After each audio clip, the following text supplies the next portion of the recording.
Advocate विनय पांडे इलाहाबाद। दोस्तों मैं आप लोग बताना चाहता हूं कि 69,000 शिक्षक भर्ती से संबंधित जैसा कि आप लोग जानते हैं कि जो है कि सुनवाई पिछले कई दिनों से नहीं हो पा रही। 23 सितंबर से ये मैटर लगातार दोस्तों लिस्ट होता है लेकिन सुनवाई नहीं हो पाती है। जैसा कि मैं आपको जब बताता रहा हूं और पहले में भी कहा था जो है कि यदि जो है इस पर कोर्ट ने नहीं चाहा तो ये 2027 तक मैटर खींच सकता है। अब देखना होगा कि ये मैटर कब तक खींचता है, कब तक नहीं खींचता है। मैंने पहले ही जो चीज़ें कही थी वो सारी चीज़ें अक्षरशः सत्य हो रही हैं। पहला डेट पर सुनवाई जब हुआ, स्टे हुआ दोस्तों हाई कोर्ट डीवी के आर्डर के बाद, इसके बाद कोई भी सुनवाई अभी नहीं हो पाई है। और निश्चित रूप से इसमें जो है आरक्षित वर्ग के तमाम साथी जो है इसमें प्रयास करते रहे हैं। कई बार मेंशनिंग कराया, कई बार जो है मेंशन का आर्डर भी आया, लेकिन दोस्तों ये टेकअप नहीं हो पाया। इस बीच जो है 22 तारीख को फिर एक बार जो है 22 अप्रैल को मेंशन कराया गया था एक आईए के माध्यम से। मुझे लगता है कि स्टे ब्रेक करने के लिए, स्टे को जो है तोड़ने के लिए कहीं ना कहीं जो है ये आरक्षित वर्ग द्वारा एक आईए डाला गया था। उस आईए को भी उसी के साथ कनेक्ट कर दिया है, यानी कि वो 21 जुलाई को अब डेट सुनेंगे। दोस्तों मैं बार बार आपको बताना चाहता हूँ कि बेवजह जो है देखिए ये डेट आखिरकार भाग गई जो है। ऐसे ही आ रहा था हर हफ्ते जो है थोड़ा थोड़ा सुनवाई का नंबर कम होता, लेकिन जो है ज़्यादा चालाक बनने के चक्कर में ज़्यादा और डेट चली गई जो है जुलाई में।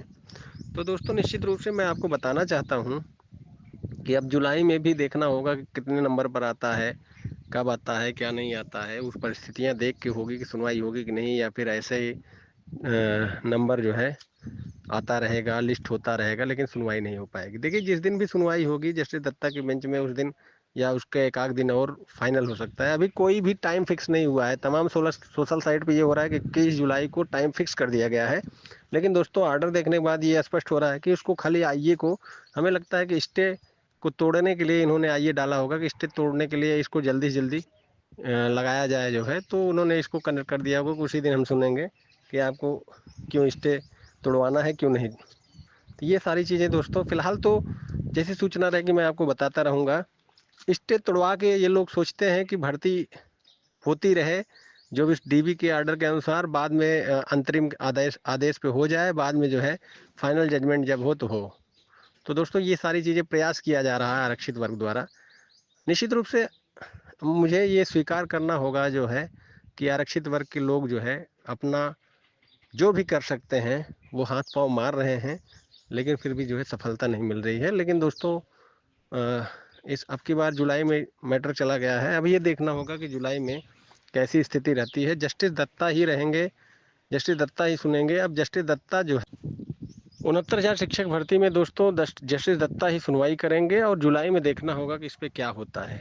फिलहाल तो दोस्तों जैसी सूचनाएं रहेंगी मैं आपको बताता रहूंगा। जो लोग कह रहे हैं कि टाइम बाउंड हो गया है, ये बिल्कुल भी नहीं है। आर्डर में ऐसा कुछ नहीं लिखा है। हाँ, जो आईए पे सुनवाई के लिए हुआ था उन्होंने जुलाई में ही इसको कनेक्ट कर दिया है कि उसी दिन। हो सकता है कि ये स्टे तोड़ने के लिए ये लगाया गया हो कि स्टे तोड़कर जो है जो अंतरिम आदेश के जरिए भर्ती जो है डीवी के आदेश पे हो जाए। बाकी फाइनल जजमेंट जब होगा, खिलाफ जाएगा तो फिर बाहर किया जा सकता है। ऐसा देखिए बहुत बार होता है, जैसे 12,460 वाले मैटर में हुआ है कि जो है उस स्टे तोड़वा के जो है इसके बाद जो है अंतरिम आदेश पे भर्तियां हो गई हैं और फाइनल जजमेंट के लिए लगा दिया गया है। और उसमें लिख दिया जाता है कि नियुक्ति पत्र में ये लिखा जाए कि यदि अंतिम आदेश आपके खिलाफ आता है तो आप फिर जो है कोई भी राहत की उम्मीद नहीं करेंगे। ये सारी चीज़ें होती हैं। तो लेकिन दोस्तों जब अंतरिम आदेश से भर्ती एक बार हो जाती है तो बाद में दोस्तों फिर उसको हटाया नहीं जाता है। तो ये सारी वकीलों द्वारा जो है एक बताया जा रहा होगा कि इस तरह से जो है किया जाए। अगर जज जो है इसको सुन लेते हैं तो डीवी के आदेश से जो है रिविजिट करके जो है उन लोगों को भी ज्वाइन करा दिया जाए जो कि इस मतलब डीवी के आदेश से लाभार्थी हो सकते हैं। तो ये सारी चीज़ें एक रणनीति का हिस्सा होता है, लेकिन जज उसको कितना एंटरटेन करते हैं ये बात देखने वाली होगी। फिलहाल तो दोस्तों इसमें कई पार्टियां हैं, ऐसा नहीं है किसी एक पार्टी को सुन के उसको रिलीफ, अंतरिम रिलीफ दे देंगे। इसमें जनरल के लोग भी हैं। यदि ऐसा कुछ हुआ तो जनरल के लोग भी उसमें जाएंगे। वो भी कहेंगे कि हमको भी अंतरिम रिलीफ दे दीजिए, हमको भी ज्वाइन करा दीजिए। जब हम भी जो है अंतिम ऑर्डर में, फाइनल आदेश में हमारे खिलाफ आता है तो हमको भी बाहर कर दीजिएगा। तो ये चीज़ें, लेकिन दोस्तों अंतरिम आदेश से एक बार भर्ती हो जाती है तो दोबारा फिर वो कोई बाहर नहीं जाता है। तो इसलिए जो है सारे लोग चाहते हैं कि अंतरिम आदेश से भर्ती हो जाए और जल्दी से जल्दी ये केस डिस्पोज ऑफ, चूंकि दोस्तों जानते हैं कि एक बार भर्ती हो जाती है तो दोबारा फिर किसी को हटाया नहीं जाता है। फिलहाल तो जैसी सूचना रहेगी मैं आपको देता रहूंगा। मैं एडवोकेट विनय पांडे, प्रयागराज दोस्तों।